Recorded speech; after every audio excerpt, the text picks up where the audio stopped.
श्रीमद्भागवत गीता में भगवान श्री कृष्ण के उपदेशों का वर्णन है। भगवान श्री कृष्ण ने अर्जुन के माध्यम से संसार को गीता का उपदेश दिया था। कृष्ण ने अर्जुन को गीता का पाठ तब पढ़ाया था जब उनके कदम महाभारत युद्ध की युद्ध भूमि में डगमगाने लगे थे। श्री कृष्ण के उपदेशों को सुनकर अर्जुन अपने लक्ष्य को पूरा करने की ओर अग्रसर हुए। कहा जाता है कि गीता में जीवन की हर एक परेशानी का हल मिल जाता है। गीता में कही गई श्री कृष्ण की बातें आज भी जीवन में आगे बढ़ते रहने की प्रेरणा देती हैं। ऐसे में किसी भी परेशानी का हल पाने और जीवन में सफलता पाने के लिए गीता की कुछ बातों का ध्यान रखना चाहिए। माना जाता है कि जो भी व्यक्ति गीता की इन 5 बातों का जीवन में अनुसरण कर लेता है वह हर काम में जरूर विजय हासिल कर लेता है। ये रहे गीता के अनमोल उपदेश जो जीवन को नई राह दिखाते हैं। फल की इच्छा छोड़ कर्म पर ध्यान देना चाहिए।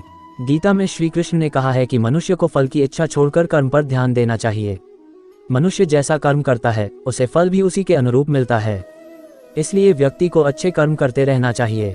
स्वयं का आकलन। श्री कृष्ण के अनुसार व्यक्ति को खुद से बेहतर कोई नहीं जान सकता, इसलिए स्वयं का आकलन करना बेहद जरूरी है। गीता में कहा गया है कि जो व्यक्ति अपने गुणों और कमियों को जान लेता है वह अपने व्यक्तित्व का निर्माण करके हर काम में सफलता प्राप्त कर सकता है। मन पर नियंत्रण। हमारा मन ही हमारे दुखों का कारण होता है। ऐसे में श्री कृष्ण ने गीता में कहा है कि जिस व्यक्ति ने अपने मन पर काबू पा लिया वह मन में पैदा होने वाली बेकार की चिंताओं और इच्छाओं से भी दूर रहता है। साथ ही व्यक्ति को अपने लक्ष्य को भी आसानी से प्राप्त कर लेता है। क्रोध पर काबू रखें। क्रोध में व्यक्ति नियंत्रण खो बैठता है और आवेश में आकर गलत कार्य कर देता है। यहाँ तक कि कभी कभी गुस्से में व्यक्ति खुद का अहित कर बैठता है। गीता में श्री कृष्ण ने बताया है कि क्रोध को खुद पर हावी नहीं होने देना चाहिए। यदि गुस्सा आए तो स्वयं को शांत रखने का प्रयास करें। स्पष्ट नजरिया। गीता के अनुसार व्यक्ति को संदेह या संशय का स्थिति में नहीं रहना चाहिए। जो लोग संशय का स्थिति में रहते हैं उनका भला नहीं हो सकता है।